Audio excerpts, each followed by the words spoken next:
বিএনপির ঘোষণার পরপরই বিভিন্ন আসনে প্রার্থী দেয় তরুণদের দল এনসিপি।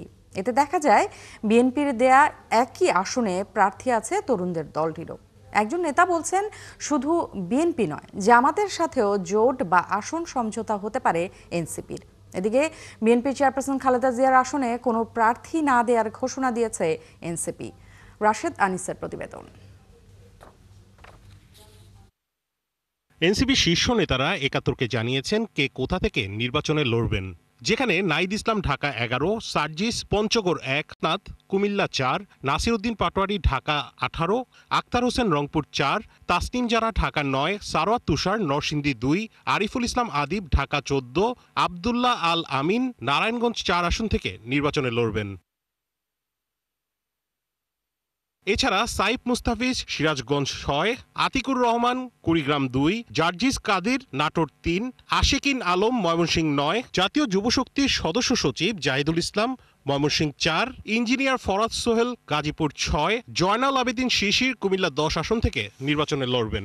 জনগণের সম্মতি নিয়ে আমরা চূড়ান্ত প্রার্থী তালিকা ঘোষণা করতে চাই এবং এটা আমাদের চূড়ান্ত না, এটার মধ্যে পরিবর্তন হতে পারে। তবে যেটা যাচ্ছে এটার মধ্যে দিয়ে আমরা মাঠ যাচাইয়ের একটা সুযোগ পেয়েছি, সেই সুযোগটা আমরা কাজে লাগাচ্ছি। জাতীয় নাগরিক পার্টির আহ্বায়ক সহ শীর্ষ নেতাদের অনেকের আসনেই প্রার্থী ঘোষণা করেছে বিএনপি। তাহলে কি দলটির সাথে এনসিপির জোট বা সমঝোতা হবার সম্ভাবনা নেই?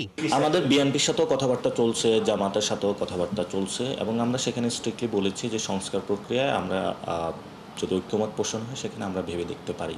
এখন পর্যন্ত কোনো সমঝোতা হয়নি এবং সবার মধ্যে আলাপ আলোচনা চলমান রয়েছে এবং আমরা বরাবরই বলেছি যে আমরা এই যে গণ অভ্যুত্থানের পরে বিশাল একটা জনশক্তি মাঠে এসেছে অথবা যারা গণ অভ্যুত্থানটা করেছে তাদেরকে আমরা একটা গণতান্ত্রিক প্রক্রিয়া নিয়ে যেতে চাই।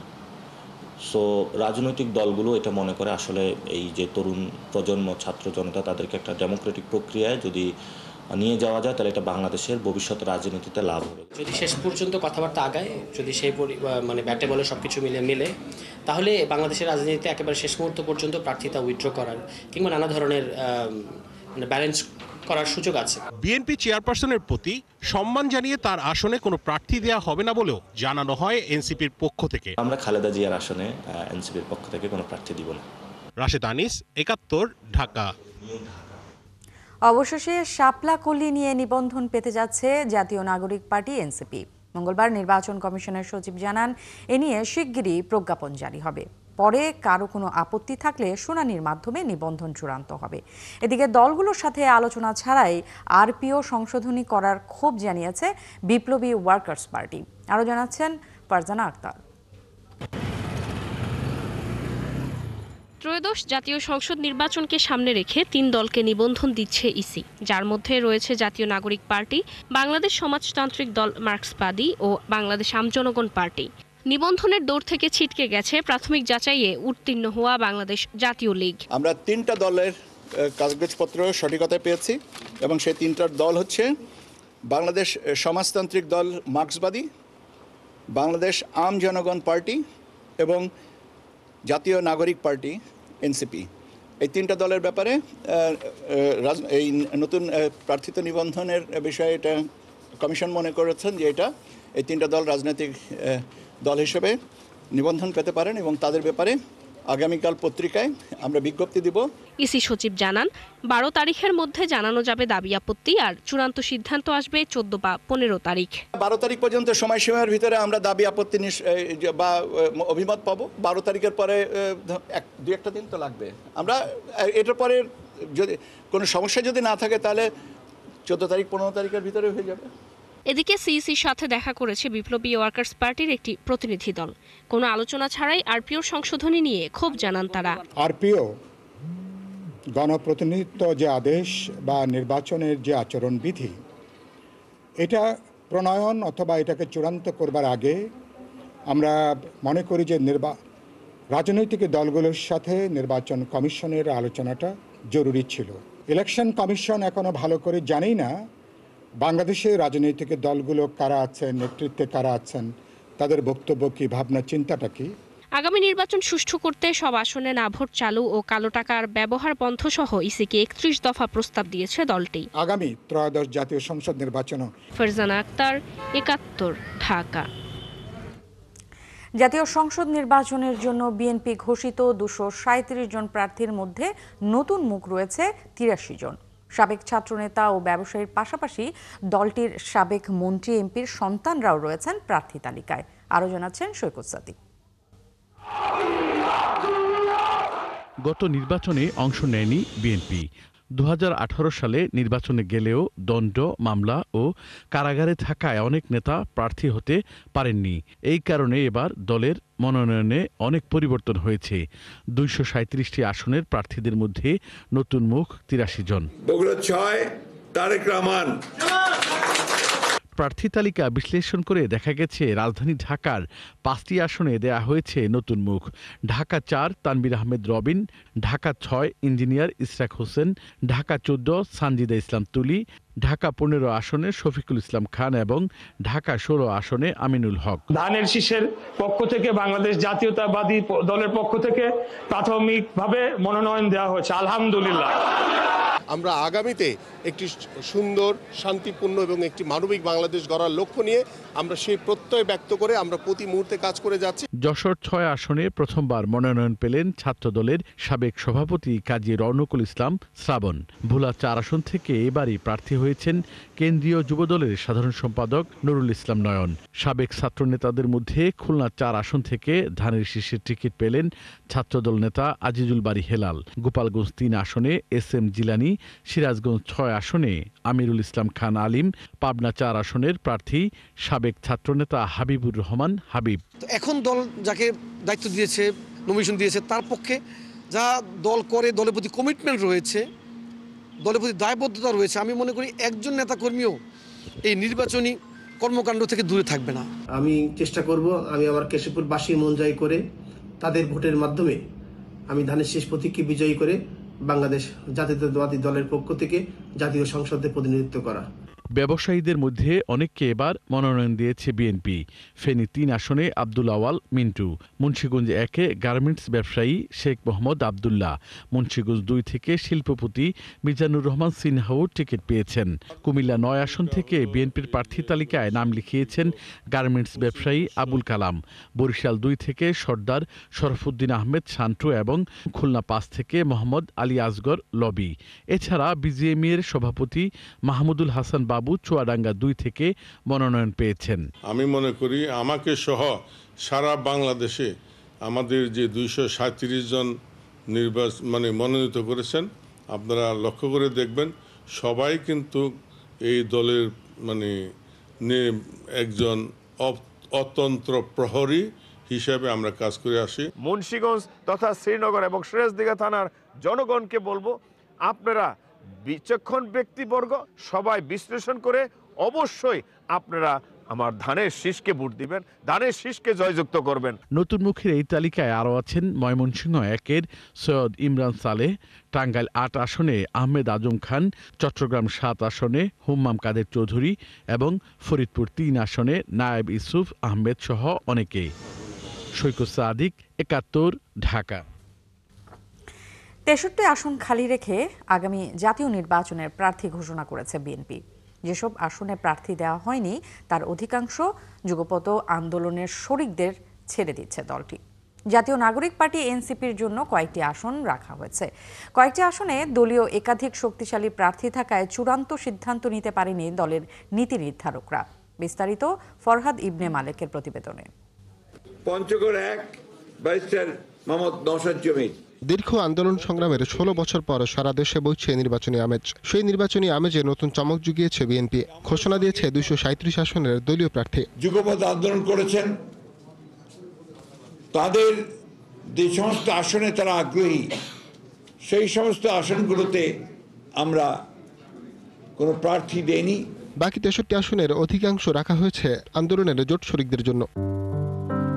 আসনগুলো হচ্ছে ঠাকুরগাঁও 2, দিনাজপুর 5, নীলফামারী 1, 3, লালমনিরহাট 2, বগুড়া 2, নওগাঁ 5, নাটোর 3, সিরাজগঞ্জ 1, পাবনা 1, ঝিনাইদহ 1, 2, 4, যশোর 5, নড়াইল 2, বাগেরহাট 1, 2, 3, খুলনা 1, পটুয়াখালী 2, 3, বরিশাল 3, ঝালকাঠি 1, পিরোজপুর 1, টাঙ্গাইল 5, ময়মনসিংহ 4 ও 10, কিশোরগঞ্জ 1 ও 5, মানিকগঞ্জ 1, মুন্সিগঞ্জ 3, ঢাকা 7, 9, 10, 13, 17, 18 ও 20, গাজীপুর 1 ও 6, নরসিংদী 3, নারায়ণগঞ্জ 4, রাজবাড়ী 2, ফরিদপুর 1, মাদারীপুর 1, সুনামগঞ্জ 2 ও 4, সিলেট 4, 5, হবিগঞ্জ 1, ব্রাহ্মণবাড়িয়া 2 ও 6, কুমিল্লা 2 ও 7, লক্ষ্মীপুর 1 ও 4, চট্টগ্রাম 3, 6, 9, 11, 14, 15 এবং কক্সবাজার 2।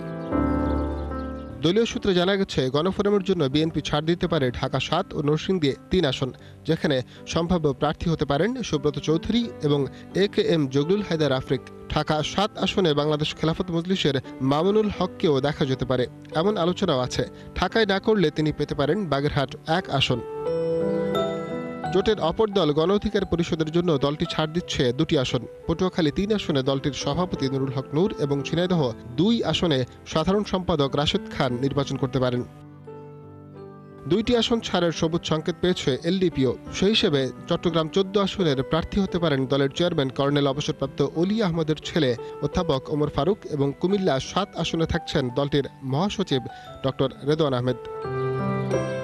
এছাড়া পিরোজপুর 1 আসনে সবুজ সংকেত পেয়েছেন জাতীয় পার্টি জাফরের চেয়ারম্যান মোস্তফা জামাল হায়দার, বগুড়া 2 আসনে নাগরিক ঐক্যের সভাপতি মাহমুদুর রহমান মান্না, ঢাকা 17 আসনে বাংলাদেশ জাতীয় পার্টি বিজেপির চেয়ারম্যান আন্দালিব রহমান পার্থ, লক্ষ্মীপুর 1 আসনে বাংলাদেশ এলডিপির চেয়ারম্যান শাহাদাত হোসেন সেলিম এবং কিশোরগঞ্জ 5 আসনে বাংলাদেশ জাতীয় দলের চেয়ারম্যান সৈয়দ এহসানুল হুদা। ঢাকা 13 আসনে বিএনপির হেভিওয়েট প্রার্থীদের পেছনে ফেলে সবুজ সংকেত পেয়েছেন এনডিএম চেয়ারম্যান ববি হাজ্জাজ। ব্রাহ্মণবাড়িয়া 6 আসনে গণসংহতি আন্দোলনের প্রধান সমন্বয়ক জুনায়েদ সাকিও পেয়েছেন মনোনয়নের ডাক। আর নড়াইল 2 আসনে জাতীয়তাবাদী সমমনা জোট এবং এনপিপির চেয়ারম্যান ফরিদুজ্জামান ফরহাদ পেয়েছেন মনোনয়ন। এদিকে লক্ষ্মীপুর 4 আসনে লড়বেন জেএসডির আসমা আব্দুর রবের স্ত্রী তানিয়া রব। বিএনপিও খালি রেখেছে এই আসনটি, খালি আছে ঝালকাঠি 1 আসনও। একইভাবে জমিয়তে উলামা ইসলামের সহসভাপতি ও হেফাজত নেতা জুনায়েদ আল হাবিবের জন্য খালি আছে ব্রাহ্মণবাড়িয়া 2। জোট ও আসন বন্টনের হিসেব নিকেশ এখনও চলছে। জাতীয় নাগরিক পার্টি এনসিপির সাথে আসন সমঝোতা নিয়ে বিএনপির আলোচনা চলছে বলে জানা গেছে। তাদেরকে এখন পর্যন্ত 8টি আসন ছাড় দিতে রাজি হয়েছে বিএনপি। এর মধ্যে ঢাকার অন্তত 2টি আসন রয়েছে। গণতন্ত্রের উত্তরের যে পথ, সেই পথকে ফরহাদ ইবনে মালিক, 71, ঢাকা।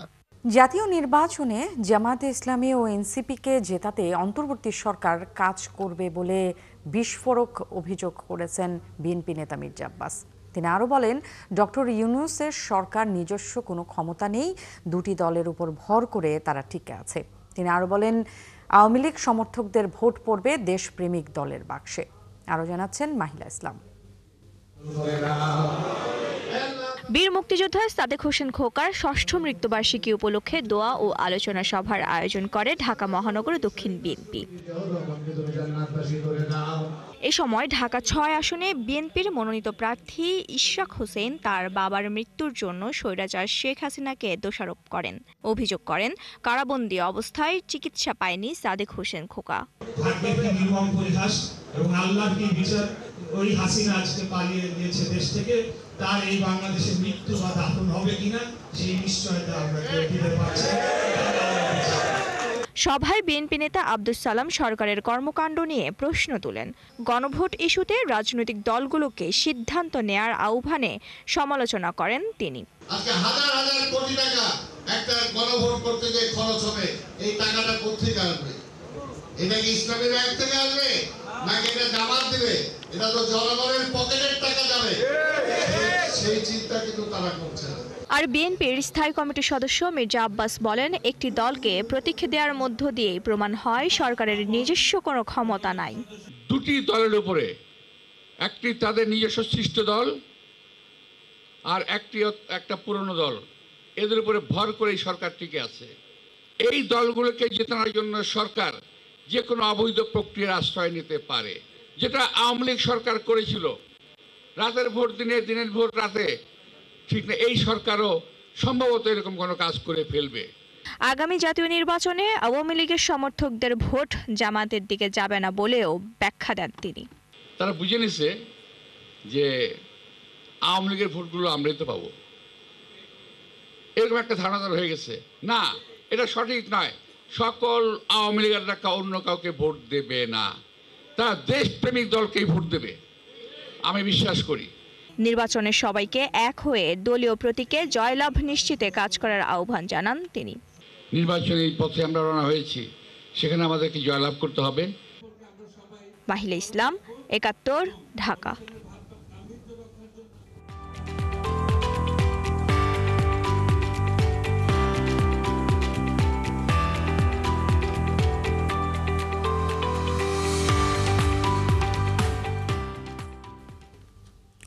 আগামী ত্রয়োদশ জাতীয় সংসদ নির্বাচনকে ঘিরে এখন রাজনৈতিক অঙ্গনের সরব আলোচনা। তবে এই ভোটে অর্ধেকেরও বেশি নারী ভোটার।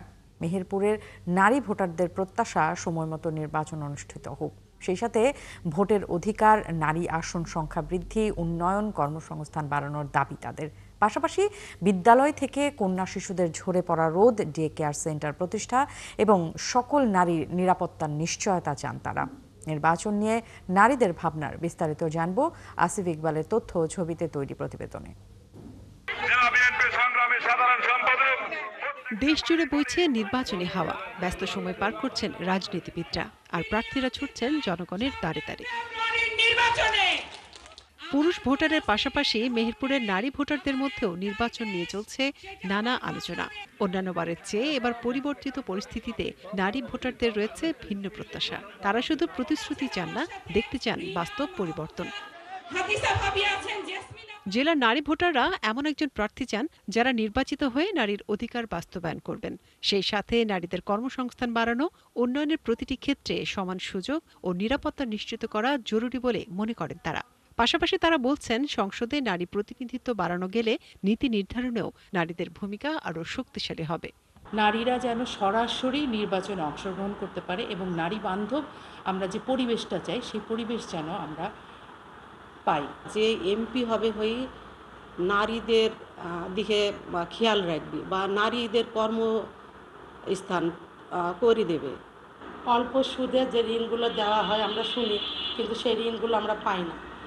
তাই সরকারের কাছে আমাদের চাওয়া যে সেই ঋণগুলো যারা আসল উদ্যোক্তা তারা যেন আমরা ঠিকমতো পাই।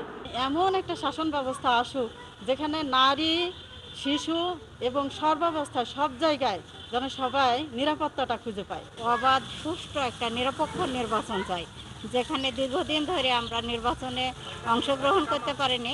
ভোটারদের একটি বড় অংশের দাবি শিক্ষাক্ষেত্রে নারীদের সুযোগ বাড়ানোর। সেই সাথে নারী শিক্ষকরা বলছেন, শিশুদের ঝরে পড়া রোধ, কর্মক্ষেত্রে ডে কেয়ার সেন্টার প্রতিষ্ঠা, লিঙ্গ বৈষম্য দূর করা এবং সম্পত্তি ও অর্থনৈতিক অধিকারের নিশ্চয়তা দেবে এমন প্রতিনিধি দেখতে চান তারা। সর্বোপরি নারীদের অধিকার প্রতিষ্ঠা এবং নারীর ক্ষমতায়ন ইত্যাদি যদি সঠিকভাবে বাস্তবায়ন করতে হয়, তাহলে আমাদের আইনের সঠিক প্রয়োগ করতে হবে, লিঙ্গ বৈষম্য দূর করতে হবে এবং এই সবের মাধ্যমে একটা অন্তর্ভুক্তিমূলক সমাজ আমাদের তৈরি করতে হবে। এদিকে এই নারী ভোটারদের একটা বড় অংশই তরুণ। তাদের প্রত্যাশা, নারীরা শুধু ভোটার নয়, বরং সিদ্ধান্ত গ্রহণের পর্যায়েও যেন তাদের সমান অংশগ্রহণ থাকে।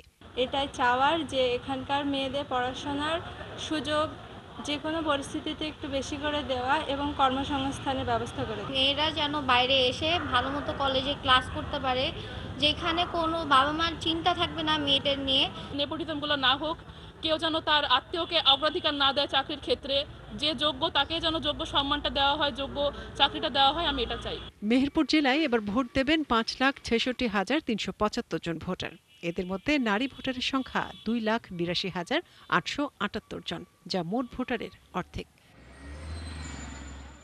মনিরা কাজরি, ৭১। পুলিশ সদস্য নির্বাচনে কোনো রাজনৈতিক দলকে সহযোগিতা করলে আইনি ব্যবস্থা নেওয়া হবে বলে জানিয়েছেন স্বরাষ্ট্র উপদেষ্টা লেফটেন্যান্ট জেনারেল জাহাঙ্গীর আলম চৌধুরী। তিনি বলেছেন, আগামী নির্বাচনে পুলিশকে নিরপেক্ষ থাকার নির্দেশনা দেওয়া হয়েছে। মঙ্গলবার সচিবালয়ে আইন শৃঙ্খলা সংক্রান্ত সভা শেষে তিনি এসব কথা জানান। নির্বাচনে সেনাবাহিনীর বিচারিক ক্ষমতা বহাল থাকবে কিনা এমন প্রশ্নের জবাবে উপদেষ্টা বলেন, সেটা এখনো বন্ধ করা হয়নি। শারমিন নীরার রিপোর্ট। সদর থেকে বেগম খালেদা জিয়া। জাতীয় সংসদ নির্বাচন হতে যাচ্ছে আগামী ফেব্রুয়ারিতে। দলগুলো ঘোষণা করছে তাদের প্রার্থী। আইন শৃঙ্খলা বাহিনী ও নির্বাচন কমিশন নিচ্ছে প্রস্তুতি।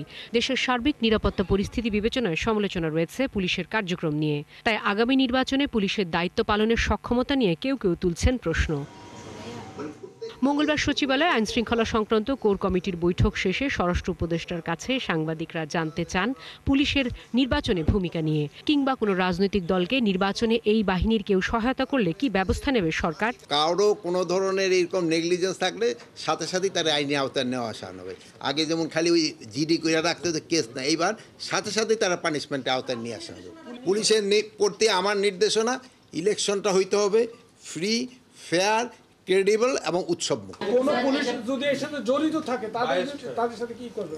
যে যদি কেউ কোনো জড়িত থাকে তারে আইনের আওতায় নিয়ে আসা। অন্তর্বর্তী সরকার দায়িত্ব নেওয়ার পর থেকেই সেনাবাহিনীকে বিচারিক ক্ষমতা দেওয়া হয়েছে।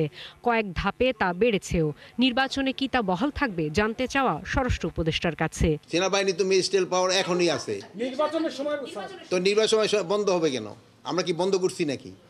নির্বাচন আসুক, সেই সময় জিজ্ঞেস করেন। সম্প্রতি বেসরকারি সংস্থা অধিকারের প্রতিবেদনে গেল 14 মাসে 40টি বিচার বহির্ভূত হত্যাকাণ্ডের কথা বলা হয়েছে।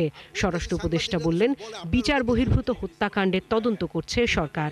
নিরাপত্তা বাহিনী বা যে কোনো বাহিনীর বা যে সিভিলে যার কাজ মাধ্যমে কোনো হত্যাকাণ্ড হোক না কেন, ওটা প্রত্যেকটাই আইনের আওতায় এবং আইনের মাধ্যমে ওইটার ফয়সালা করে। শারমিন নীরা, 71, ঢাকা।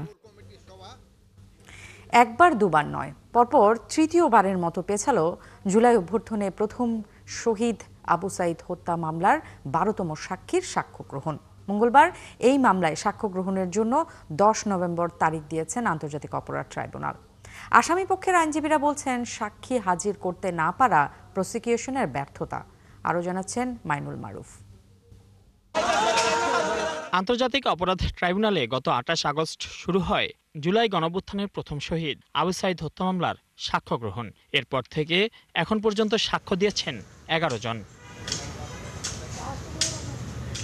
এদিন আসার কথা ছিল 12তম সাক্ষীর, আনা হয় 6 আসামিকেও। যথারীতি উপস্থিত সব পক্ষের আইনজীবীরাও। বিপত্তিবাদে সাক্ষী হাজির না হওয়ায় পরে সময় চেয়ে আবেদন করে প্রসিকিউশন। শুধু এদিনই নয়, এর আগে অন্তত দুবার এই মামলার সাক্ষী হাজির করতে পারেনি প্রসিকিউশন। এতে ক্ষোভ প্রকাশ করতে দেখা যায় ট্রাইব্যুনালকেও। এ নিয়ে রাষ্ট্রপক্ষ কোনো কথা না বললেও আসামিপক্ষের আইনজীবী জানান, বারবার এমনটা হওয়া ঠিক নয়। আদালতে যে সকল আবেদন কোনো এক পক্ষ প্রদান করিবেন, অপর পক্ষকে সে তার কপি হস্তান্তর করতে হয়। আমরা গত 3টি ধার্য তারিখে প্রসিকিউশন পক্ষে সময়ের আবেদন দিয়েছেন সাক্ষী উপস্থাপনের জন্য। যদিও সেই আইন অনুসারে আমরা কপি পাইনি, তারপরও আমরা দেখলাম যে সাক্ষী উপস্থিত হয়নি। আর সাক্ষী হাজির করতে না পারা প্রসিকিউশনের ব্যর্থতা বলেও মত এই আইনজীবীর। প্রসিকিউশনের দায়িত্বের প্রধান অংশ হলো চার্জ প্রমাণের জন্য সাক্ষী এবং সাক্ষ্য যে কোনো ট্রাইব্যুনালে উপস্থাপন করা। যেহেতু তারা গত 3টি ধার্য তারিখে উপস্থাপন করতে ব্যর্থ হয়েছেন, সেহেতু আমাদের আসলে বলার কিছু নাই। শুধু ওইটুকুই আমরা বলতে পারি যে this is the failure of the prosecution to produce the witnesses before the tribunal concerned. এদিন ট্রাইব্যুনাল 1-এর রামপুরায় কার্নিশে ঝুলে থাকা এক যুবককে গুলি ও 2 জনকে হত্যা মামলায় 4র্থ দিনের সাক্ষ্য জেরা অনুষ্ঠিত হয়। মাইনুল মারুফ, 71, ঢাকা। উন্নয়ন ও নগরায়নের চাহিদা মেটাতে দেশে এলপি গ্যাসের চাহিদা দ্রুত বাড়ছে। বর্তমানে এলপি গ্যাসের বাজার অত্যন্ত গুরুত্বপূর্ণ পর্যায়ে পৌঁছেছে বলে জানান মেঘনা গ্রুপের চেয়ারম্যান মোস্তফা কামাল। বাজারে আসার 5 বছরের মধ্যেই ফ্রেশ এলপি গ্যাস দেশের শীর্ষ ব্র্যান্ডে পরিণত হয়েছে বলেও জানান তিনি। কক্সবাজারে অনুষ্ঠিত ফ্রেশ এলপি গ্যাস ডিস্ট্রিবিউটর কনফারেন্সে তিনি এসব কথা বলেন। বিস্তারিত জুলিয়া তানহার প্রতিবেদনে। ঘরে কিংবা ব্যবসা প্রতিষ্ঠানে সর্বত্রই নিরাপদ ও টেকসই জ্বালানির নাম ফ্রেশ এলপি গ্যাস। ভবিষ্যৎ উন্নয়নে ভূমিকা রাখার প্রতিশ্রুতি নিয়ে জ্বালানি খাতে যাত্রা শুরু করে 2019 সালে। মঙ্গলবার কক্সবাজারের ইনানীর একটি হোটেলে fresh LP gas fuelling partner distributor conference 2025-এ ঢাকা থেকে ভার্চুয়ালি যুক্ত হয়ে প্রধান অতিথির বক্তব্যে এসব কথা বলেন MgI chairman Mostafa Kamal. MgI সবসময় দীর্ঘমেয়াদী দৃষ্টিভঙ্গি নিয়ে কাজ করে। আমাদের ইতিমধ্যে দেশের বিভিন্ন অঞ্চলে ফিলিং প্ল্যান্ট, আরডিসি নেটওয়ার্ক সম্প্রসারণ করেছি। এই বছর আমাদের স্টোরেজের ক্যাপাসিটি 20,000 মেট্রিক টনে পৌঁছবে। মেঘনা গ্রুপ অফ ইন্ডাস্ট্রিজের চেয়ারম্যান মোস্তফা কামাল আরও জানান, পরিশ্রম আর সম্মিলিত প্রচেষ্টায় এগিয়ে গেলে জয় নিশ্চিত আসবে। মেঘনা গ্রুপ নিরাপদ, নির্ভরযোগ্য ও সাশ্রয়ী জ্বালানি মানুষের দোরগোড়ায় পৌঁছাতে কাজ করছে বলেও জানান তিনি। আমরা অবকাঠামো সম্প্রসারণের কাজে অব্যাহত রেখেছি। আশা করি আপনার ব্যবসার একই ধরনের প্রবৃদ্ধি বয়ে আনবে, যা বাংলাদেশের বিনির্মাণে গুরুত্বপূর্ণ ভূমিকা রাখবে। আজ হয়তো আমি আপনাদের সামনে নেই, কিন্তু আমি নিয়মিত আপনাদের পারফরমেন্স দেখি, সবার অগ্রগতি লক্ষ্য করি। আমি জানি আপনারা কতটা নিষ্ঠার সঙ্গে কাজ করছেন। কনফারেন্সে বিশেষ অতিথির বক্তব্যে প্রতিষ্ঠানটির পরিচালক তানভীর আহমেদ মোস্তফা বলেন, চ্যালেঞ্জ নয়, দায়িত্বকে অগ্রাধিকার দিয়ে সততা, দক্ষতা ও ঐক্যকে ভিত্তি করে মেঘনা গ্রুপ এগিয়ে যাচ্ছে। বলেন, ব্যবসার মানসিকতা নয়, মানুষের প্রয়োজনে সেবাই লক্ষ্য তার প্রতিষ্ঠানের। Port congestion, cylinder import cost আর ডলার প্রেসার থাকার পরেও আমরা আনইন্টারাপ্টেড সাপ্লাই মেইনটেইন করে কনজিউমারকে সাপোর্ট দিয়ে যাচ্ছি। এটা শুধু একটা বিজনেস অপারেশন না, এটা আমাদের দেশের জন্য একটা গুরুত্বপূর্ণ আর প্রয়োজনীয় সেবা। ডিস্ট্রিবিউশন নেটওয়ার্কে অবদান রাখা 250 জন ডিস্ট্রিবিউটর অংশ নেন অনুষ্ঠানে। এ সময় র্যাফেল ড্র ও সাংস্কৃতিক অনুষ্ঠানের আয়োজনও করা হয় অতিথিদের জন্য। জুলিয়া তানহা, 71। দেশের 3 জেলায় সড়ক দুর্ঘটনায় 11 জনের মৃত্যু হয়েছে। এর মধ্যে নোয়াখালীতে শিক্ষার্থী সহ 6 জন নিহত হয়েছে, হবিগঞ্জে 3 জন এবং টাঙ্গাইলে 2 জনের মৃত্যু হয়েছে। এসব ঘটনায় আহত হয়েছেন অর্ধশতাধিক মানুষ। নোয়াখালীর কবিরহাটে ট্রাকের সাথে সিএনজি চালিত অটোরিকশার সংঘর্ষে শিক্ষার্থী সহ 6 জন নিহত হয়েছে। দুপুর 2:45টার দিকে এই দুর্ঘটনা ঘটে। পুলিশ জানায়, দুপুরে অটোরিকশাটি যাত্রী নিয়ে মাইজদি থেকে বসুরহাট বাজারে যাচ্ছিল। কবিরহাট এলাকায় এলে ট্রাকের সাথে সংঘর্ষ হয়। এতে অটোরিকশাটি দুমড়ে মুচড়ে গেলে ঘটনাস্থলেই 3 যাত্রী নিহত হন। এর মধ্যে ইশরাত জাহান নোয়াখালী সরকারি কলেজের শিক্ষার্থী ছিলেন। আহত কয়েকজনকে হাসপাতালে নেয়ার পথে আরও 3 জনের মৃত্যু হয়। এদিকে হবিগঞ্জের শায়েস্তাগঞ্জের কদমতলী এলাকায় এনা পরিবহন ও রয়্যাল কোচের মুখোমুখি সংঘর্ষে ঘটনাস্থলেই 3 জনের মৃত্যু হয়। আহত হয়েছেন উভয় বাসের অন্তত 50 জন যাত্রী। এছাড়া টাঙ্গাইলের মির্জাপুরে যাত্রীবাহী বাসের চাপায় ব্যাটারি চালিত অটোরিকশা চালক ও 1 যাত্রী নিহত হয়েছেন।